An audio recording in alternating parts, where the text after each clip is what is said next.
El caso Manises tuvo lugar el 11 de noviembre de 1979 en un vuelo con destino a las Islas Canarias, procedentes de Palma de Mallorca. Este caso es uno de los más extraños que ha registrado la aviación a nivel mundial, y es que los hechos que acontecieron fueron divisados por bastantes personas de ubicaciones muy distintas. El avión involucrado en cuestión, un Caravelle de la aerolínea española TAE, estaba comandado por el experimentado Francisco Javier Lerdo de Tejada y su primer oficial y copiloto Ramón Suazo. Además, en su interior 119 pasajeros y 2 auxiliares de vuelo completaban el vuelo. A las 22:40 el vuelo 297 despega sin problemas del aeropuerto de La Palma, con dirección al de Los Rodeos en Tenerife. No habían pasado ni 20 minutos cuando los pilotos divisaron a lo lejos unas luces fijas de color rojo, que iban cambiando a blanco y a verde sin parpadeo alguno. Esas luces parecían ir a la misma altura que ellos y además cada vez se veían más cerca. El capitán revisó sus sistemas y en ninguno se señalizaba la presencia de otro avión cerca de ellos. ¿Qué eran esas luces rojas que se veían desde el avión? Lerdo de Tejada no dudó en contactar con Control de Tráfico Aéreo de Barcelona. Comentó la situación y la respuesta fue que en sus radares no había ningún otro vuelo cerca a ellos. Eran los únicos en esa ruta. Todo debía estar despejado, pero no era así. Pasaban los minutos y el capitán se estaba poniendo muy nervioso. Las luces cada vez estaban más cerca. Fuese lo que fuese, venía directo hacia ellos, mientras tanto en tierra seguían sin ver nada extraño. Para evitar el riesgo de una posible colisión, el comandante elevó su aparato, pero las luces hicieron lo mismo y se colocaron a apenas medio kilómetro del avión. La imposibilidad de hacer una maniobra para esquivarlas provocó que el comandante se viese forzado a desviar su rumbo y solicitar un aterrizaje de emergencia en el aeropuerto de Manises en Valencia. Era la primera vez en la historia española que un avión comercial se veía obligado a aterrizar de emergencia, debido a un avistamiento ovni. Las luces que les perseguían, detuvieron su persecución antes del aterrizaje. 3 formas no identificadas fueron detectadas finalmente por el radar, y el tamaño de aquella forma luminosa fue calculado en unos 200 metros de diámetro, y fue observado por numerosos testigos. Una de las extrañas formas pasó muy cerca de la pista de aterrizaje. Incluso se llegaron a encender las luces de emergencia en previsión de que aquel fuera un vuelo no registrado en apuros. Mientras tanto, el Control de Tráfico Aéreo Civil de Manises solicitó el envío de aviones militares al Ejército del Aire. Para identificar dichas luces, sobre las 0:40, un caza Mirage F-1 despegó en misión de scramble de la cercana base aérea de Los Llanos en Albacete. El caza, pilotado por el capitán Fernando Cámara, tenía el objetivo de identificar el fenómeno. El capitán no tardó en encontrarse con esa gran luz roja. Según sus palabras, veía la luz pero el radar no detectaba nada. El caza volaba a unos 1000 kilómetros por hora, y cuando se acercó a aquella luz, pasó de estar estática a volar delante de él a la misma velocidad. En la persecución, se dispararon los sistemas de amenaza del caza. Esa luz le estaba apuntando con algún tipo de armamento tras hora y media de persecución. Debido a la falta de combustible, el piloto tuvo que volver a su base sin resultados y con muchas dudas de lo que se había encontrado en el aire. Según el capitán Fernando Cámara, cuanto más cerca estuvo del objeto volador no identificado, solo pudo ver esa forma unos segundos, ya que las luces se alejaban a gran velocidad cada vez que él se acercaba también. Se denunciaron avistamientos de estas luces por ciudadanos en diferentes localidades de Barcelona. Las explicaciones que se han venido dando durante el tiempo no han tenido mucho sentido.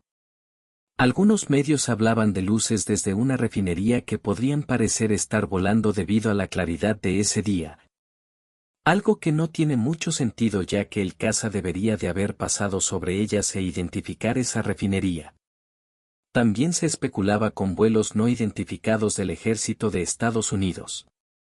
El caso se cerró afirmando que no existía ningún objeto volador, ya que en ningún momento se divisó algo que fuera distinto a luces. Estamos ante uno de los casos más extraños de la historia de la aviación. Cuando se habla de casos ovni, normalmente siempre hay alguien que tiene una buena explicación, e incluso esto ocurre también en el ámbito académico. Negar la posibilidad de que esto sea real, resulta muy peligroso, porque si es real ellos tienen muchos más elementos que nosotros, es decir, los visitantes. Los otros, los que vienen de fuera, tienen más posibilidades que nosotros de sobrevivir a un posible enfrentamiento. El día 11 de noviembre de 1979, alrededor de las 8:30 de la noche, el Servicio de Alerta y Rescate de Madrid, España, comienza a recibir una extraña señal. La señal viene en la frecuencia de emergencia, es una señal inusual, es una señal que se podría interpretar como un SOS marítimo. Pero al mismo tiempo es una señal anómala porque no viene en código Morse. No tiene una codificación estándar para 1979. Carece de un formato que pueda ser interpretado, y por lo tanto los equipos que deberían de identificar esta señal no pueden. Y los técnicos, al escucharla, perciben una serie de sonidos que no pueden traducir en un mensaje, lo que resulta muy raro. A través de la triangulación de la señal, pueden ubicarlo, son unas 40 millas al norte de Valencia. Esta señal extraña es intermitente, no es muy fuerte, no es como en los códigos habituales, y de hecho si fuera en un código habitual podría tener desde un código Morse.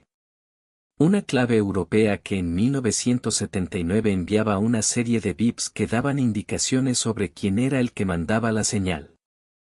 Si fuera un barco que ha naufragado y libera su baliza de emergencia indica su posición y el nombre del navío. Si fuera un avión enviaría una señal, pero esto no fue así. La preocupación hace que en diferentes aeropuertos cercanos sean contactados. No hay reportes de emergencias, y sin embargo, esta señal rara la gente de rescate contacta con control de vuelo, y control de vuelo contacta a su vez con aviones que están en tránsito. El vuelo Iberia 558 y el vuelo Iberia 251 se encuentran en el aire. En ese momento los contactan para preguntar si ellos han captado alguna señal anómala. El primero, el Iberia 558, reporta no haber escuchado nada. Sin embargo, el Iberia 251 asegura haber escuchado esa señal a la que hacen referencia un rato antes. Precisamente ambos aviones estaban en una ruta que atraviesa cerca del punto que fue señalado 40 millas al norte de Valencia. La señal como tal no representaba nada, pero era extraña, tenía una frecuencia, tenía una cierta intención, no era una interferencia habitual. No era por ejemplo la interferencia que provoca una antena de telefonía celular nueva, que acaba de ser puesta en operación, o los rayos que provienen de una explosión solar. Esto era una señal con un intento, solo que no era codificable. Aquel registro se envió a las autoridades militares para que lo revisaran a ver si ellos tenían conocimiento. Quizá era una señal por ejemplo del bloque soviético, o la cortina de hierro, todos aquellos países tenían algunos códigos diferentes, pero no era el caso. No correspondía con nada.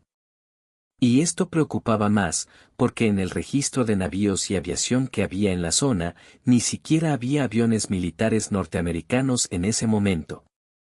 Es de señalar que España tenía un acuerdo militar con los Estados Unidos, y había aviones y una base aérea norteamericana cerca.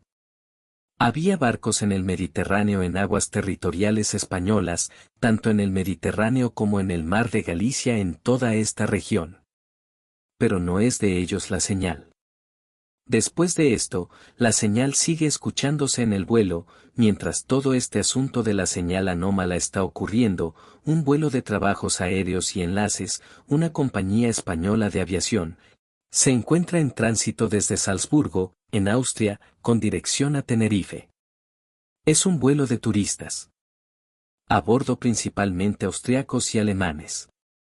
El vuelo viene saliendo de Salzburgo, así es que toca pista en la isla de Palma de Mallorca, en medio del Mediterráneo español aterriza, y para repostar combustible es una escala obligada. El capitán a bordo es Francisco Javier Lerdo de Tejada, un hombre joven de 34 años. Su copiloto es Ramón Suazu, y también llevan un mecánico de aviación que funge como una especie de ingeniero de vuelo, que es Francisco Rodríguez. El vuelo ha sido impecable, y es que el capitán, aun cuando es joven, tiene unas 8.000 horas de vuelo, y tiene bastante experiencia en este preciso avión. Es un Super Caravelle, es un avión francés que les ha gustado mucho, es un avión que tiene 2 motores en la parte de atrás, no es supersónico. Pero es un avión bastante confiable. Era un avión que se volaba con el conocimiento y la capacidad de los pilotos. El aparato llegó normalmente a Palma de Mallorca, repuesto de combustible. Los pasajeros descienden. Se refrescan un poco. Vuelven a abordar y se preparan para el despegue. Minutos después, alrededor de las 11 de la noche, el TAE 297, como era la nomenclatura de este vuelo, toma pista y despega de nuevo, un despegue impecable sin ningún problema. El capitán avanza en la ruta que cruza desde Salzburgo a través de Europa, llega al Mediterráneo, llega a Palma de Mallorca, y luego de Palma de Mallorca cruza hacia el Atlántico Sur, cruzando territorio español para después salir al océano y llegar a Tenerife. Es una ruta que en 1979, y a las 11 de la noche, no suele ser particularmente transitada por ningún otro vuelo. El capitán, Lerdo de Tejada, unos minutos después se está elevando en el avión a unos 25.000 pies, reportando a control de vuelo sin novedad, aprovechando el asunto. Control de vuelo contacta cuando el capitán Lerdo de Tejada, del TAE 297, para preguntarle si pudiera intentar localizar la extraña señal. Les dice que sí, y su copiloto Suazu, mueve los controles del radio y localiza la frecuencia. En un primer momento, no escuchan nada. Sin embargo, apenas unos instantes después, el TAE 297, corregiría aquello al asegurar que sí están captando la extraña señal. Conforme siguen avanzando en su ruta a 25.000 pies de altura, la señal repentinamente se hace mucho más fuerte, a lo que ambos pilotos del avión informan que la señal se intensifica. Sin saber que minutos después las cosas podrían volverse muy tensas. El vuelo TAE 297 se encuentra a 25.000 pies de altura en la noche. Son las 11:15 u 11:20 de la noche. Se encuentra sobrevolando una zona de mar entre Palma de Mallorca y territorio continental español, cuando de pronto, deciden apagar las luces de cabina para ver si pueden ubicar algo que les llame la atención. En ese instante donde están, pueden ver a la distancia la costa, las luces, y pueden dar mejores datos. Apagan las luces dentro de la cabina de vuelo. Observan a su alrededor para ver qué hay, si pueden distinguir algo. Y es entonces cuando de pronto el ingeniero de vuelo, al levantarse de su asiento para dar un vistazo, informa al capitán.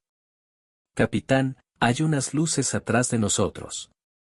Se trata de unas luces rojas de gran intensidad. Se encuentran del lado izquierdo, un poco atrás pero muy pronto dejan de estar atrás, y se ubican un poco adelante del lado izquierdo del capitán. No duda en contactar a control de vuelo, y preguntar si hay tráfico cerca de él. Control de vuelo responde, no, a lo que le insiste que hay unas luces que se ubican a las 10 horas más o menos, a la misma altitud del lado izquierdo. Control de vuelo insiste, no hay tráfico en el aire. El capitán vuelve a radiar diciendo que hay 2 luces intensas de color rojo volando a la misma altura, con misma velocidad del lado izquierdo. Sugiere el por favor revisen entre 3 y 5 millas. También desde la cabina de vuelo de los pasajeros, una de las chicas de vuelo, una de las azafatas también ha visto a través de la ventanilla, estas extrañas luces que se encuentran a la misma altura del avión. En ese entonces, surge un creciente nerviosismo.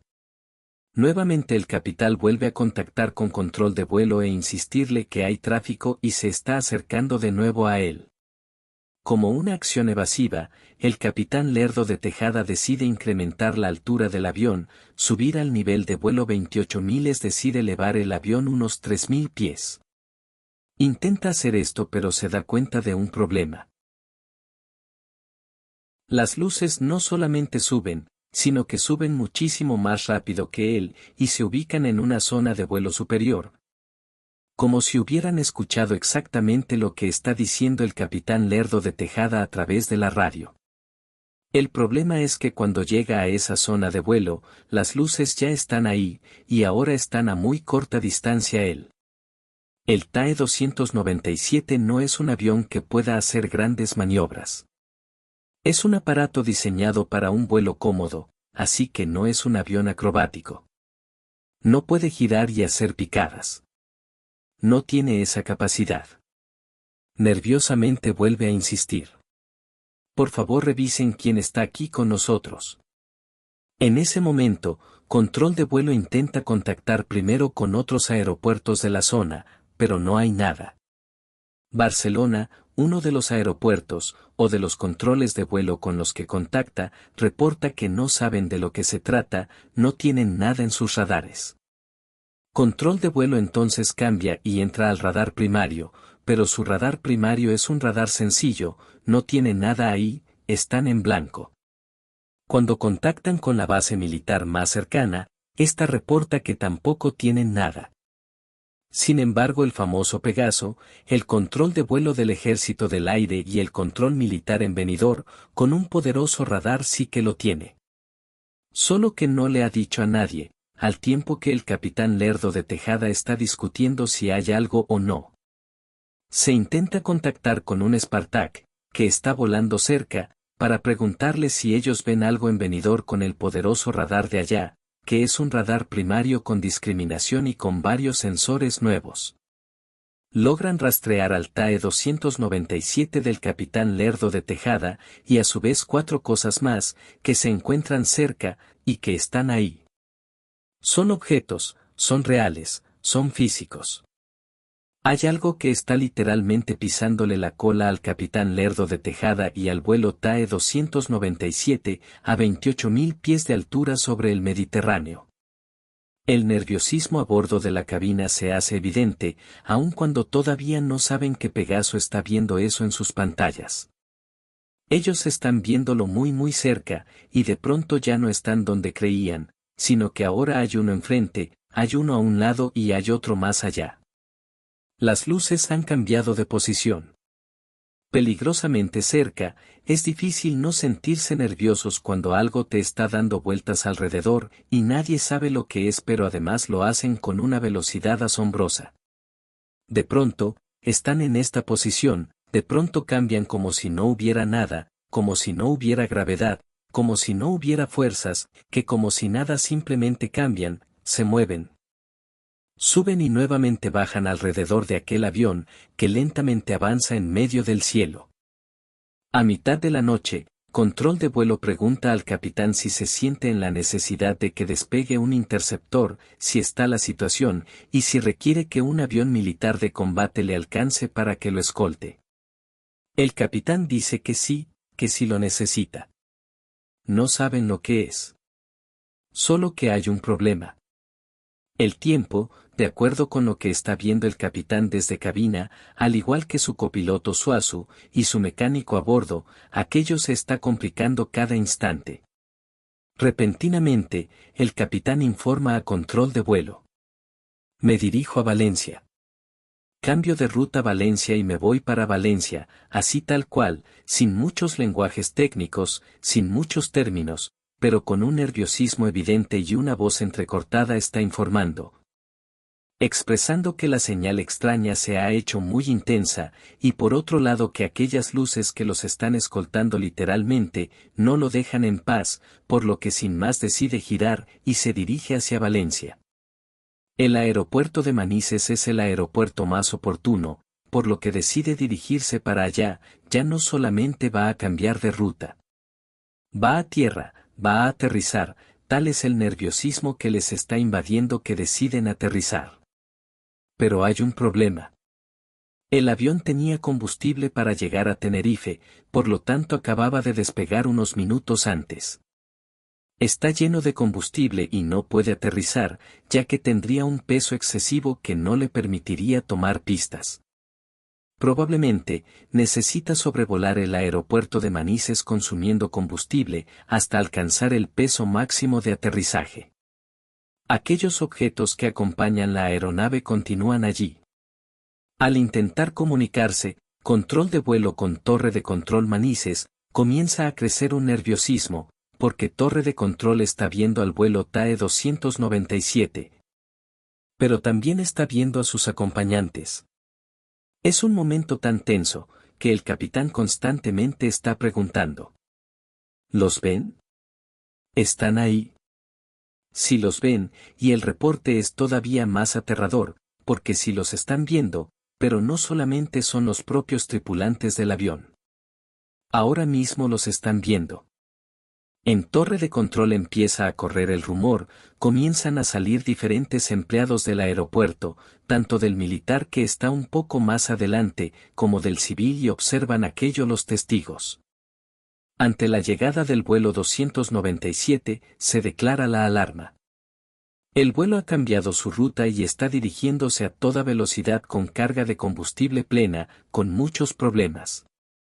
Esta alarma hace que inmediatamente, el director del aeropuerto, deje la cena que estaba tomando en el restaurante del aeropuerto y se dirija a la pista para observar los movimientos y los preparativos.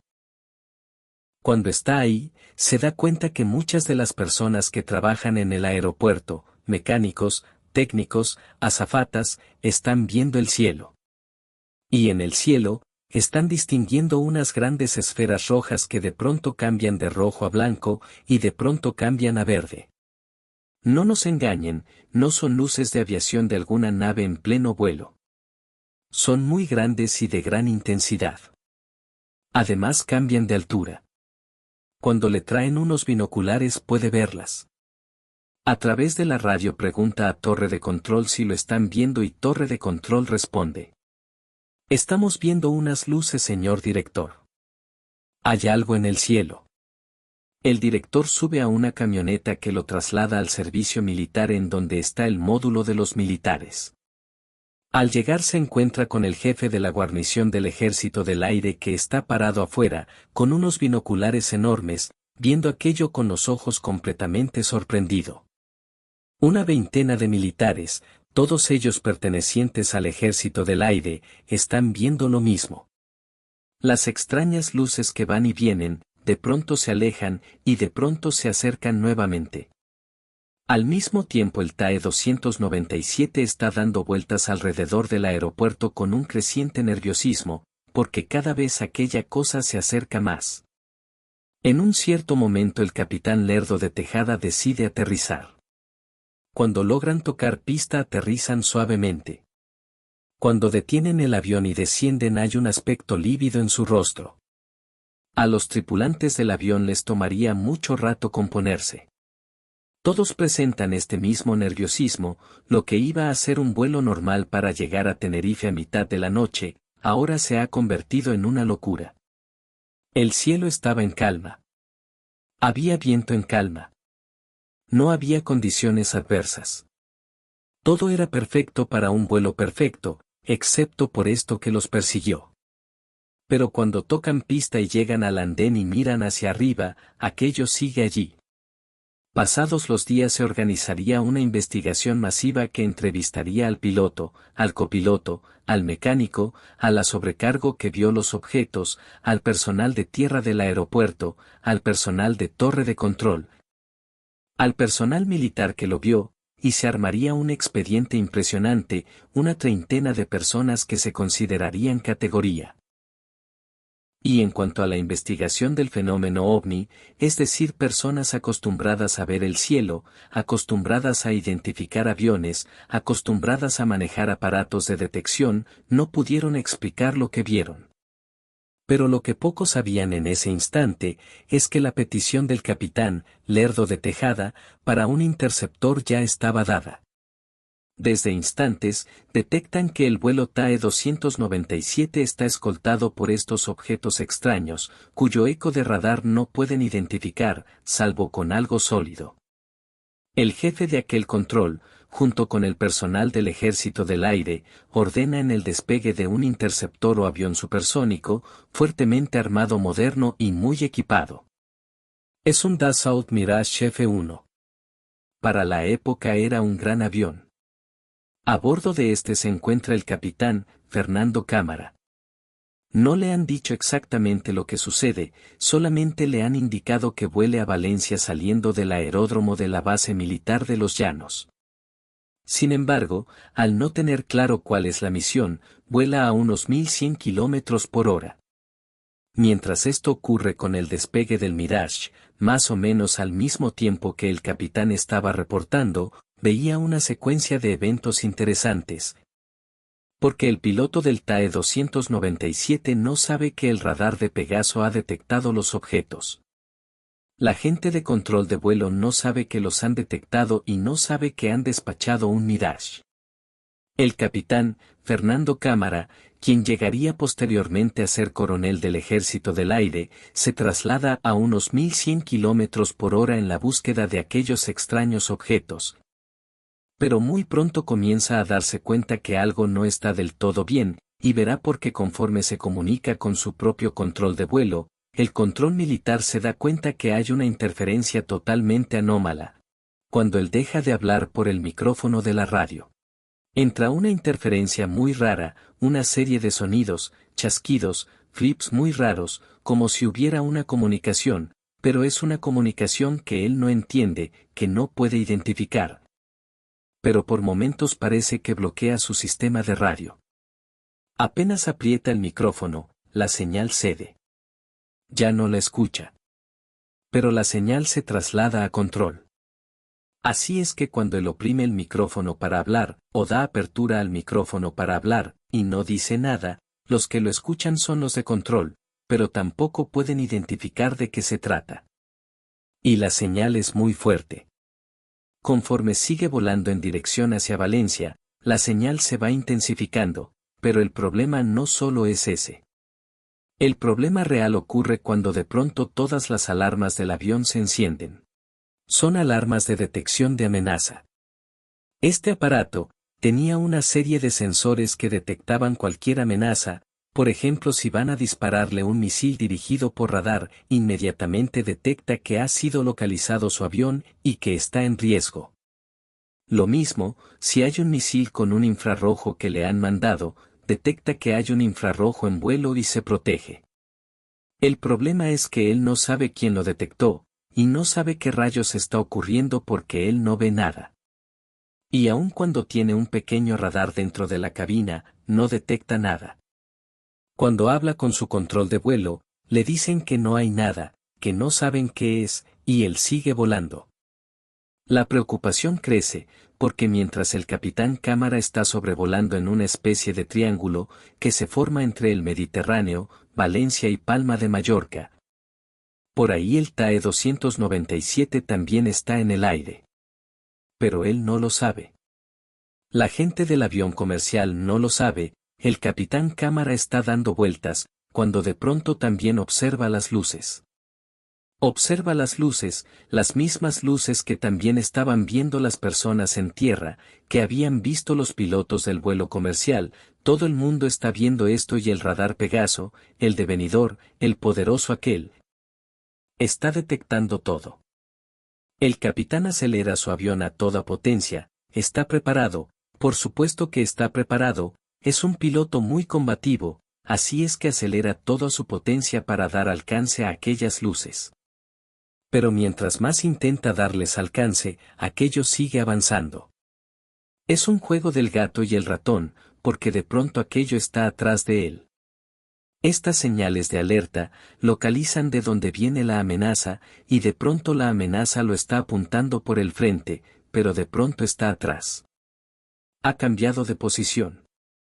Aunque el capitán no haya cambiado esto, es un juego muy raro, porque lo tienen por todos lados, como si hubiera varios aviones enemigos tratando de confrontarlo. Es un momento muy intenso.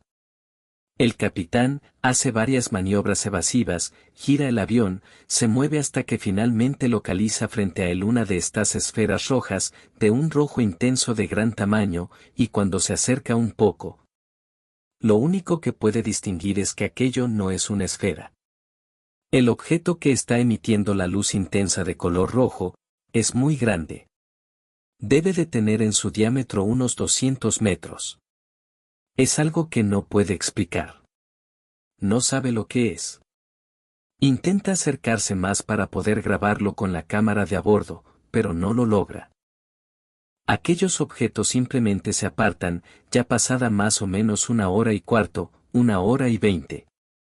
Estando en el aire el avión, comienza a estar escaso de combustible, y se da la orden de que regrese a los llanos y tome pista.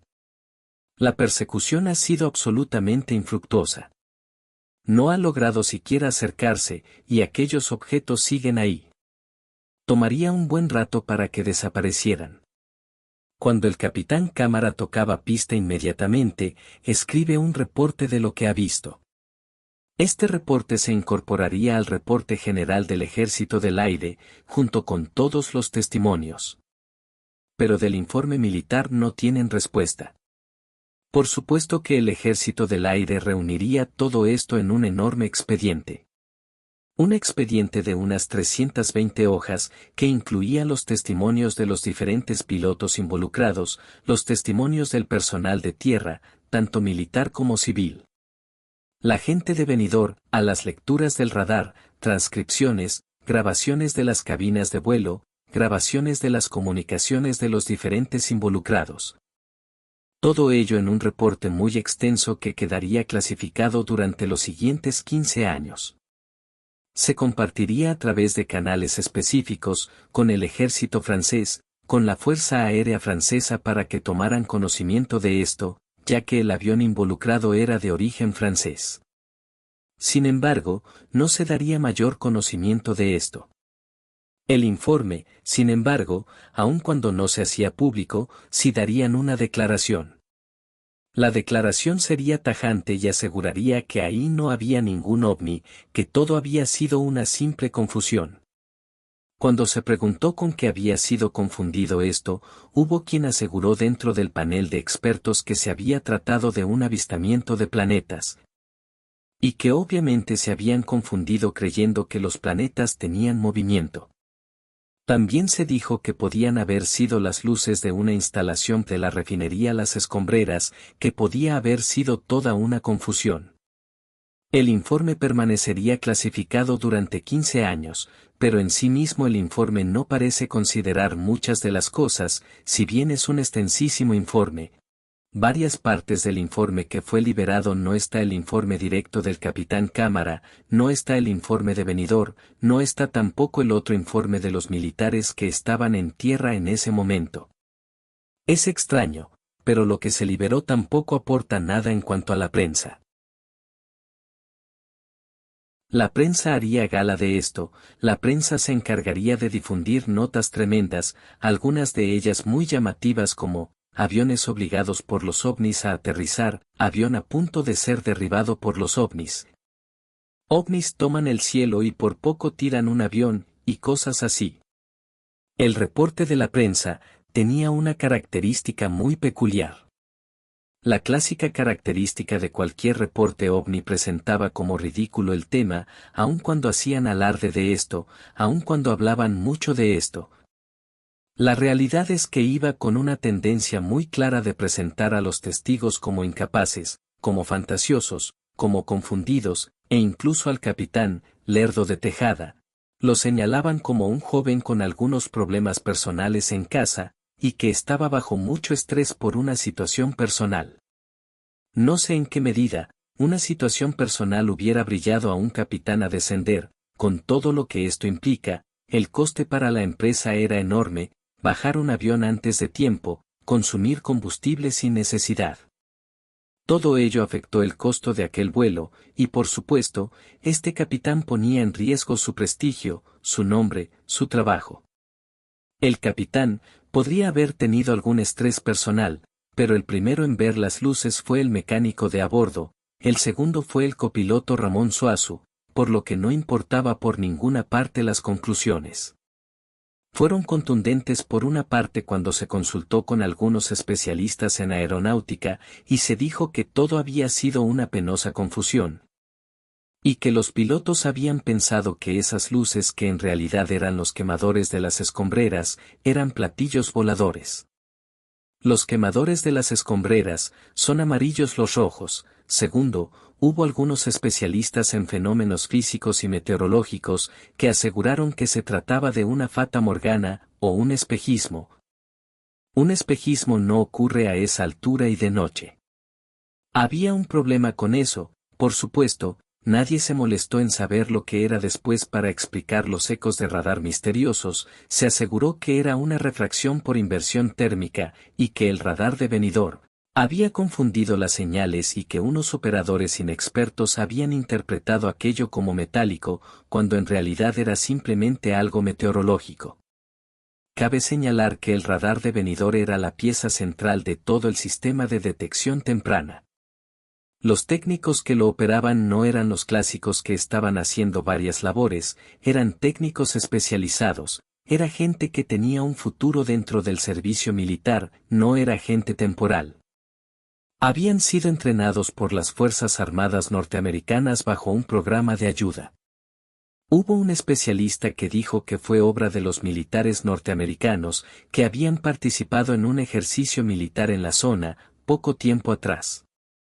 Decían que era un ejercicio en donde los aviones españoles tenían que atacar a un portaaviones norteamericano que utilizaba tecnología de bloqueo para neutralizar sus radares, neutralizar sus radios. Evitar que pudieran atacarlo, esto era diferente, muy diferente. Pero sobre todo, se volvió más diferente cuando contactaron con el Comando Estratégico norteamericano en la región del Mediterráneo y en la región de la costa española. Y les contestaron que ellos no tenían ningún aparato en vuelo, ningún barco en esa zona en ese momento ni estaban haciendo ningún ejercicio militar, y que por lo tanto eso no era de ellos. Así es que quedaban muchas preguntas.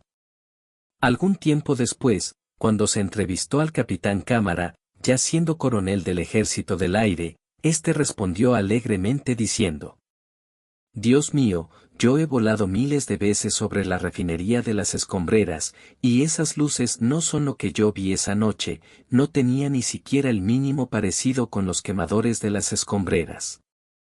Así que al final del día, el incidente OVNI Manises, como se le conoce, fue una demostración en vuelo del poderío de estos artefactos, lo que fuera de donde sea que hayan llegado. Estaban ahí y estaban jugando al gato y al ratón, con un avión cargado de pasajeros a mitad de la noche. Queda claro que si hubieran deseado derribarlo, no habrían tenido ningún problema. Estaban afectando las electrónicas del avión de combate.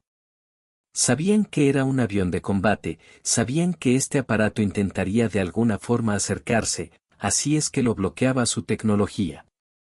Estaba muy por encima de lo que podían tener los aparatos humanos. Así es que partiendo de esta información y de la recopilación de todos los datos que han estado perdidos, nos enfrentamos a un caso en el cual las explicaciones ordinarias, como planetas, refracción en la atmósfera por una inversión térmica, fata morgana, por supuesto quemadores, no tiene sentido, y si hacemos caso del manual de clasificación de la CIA, este es un incidente de la mayor jerarquía.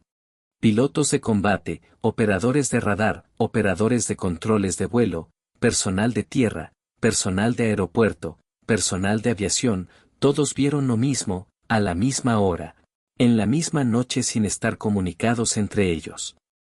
El incidente Manises es un caso mayor. Por ello quizá ha sido tantas veces desmentido.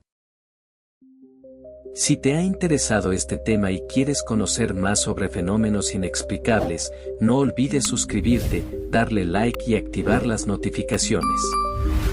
Nos vemos en el próximo video.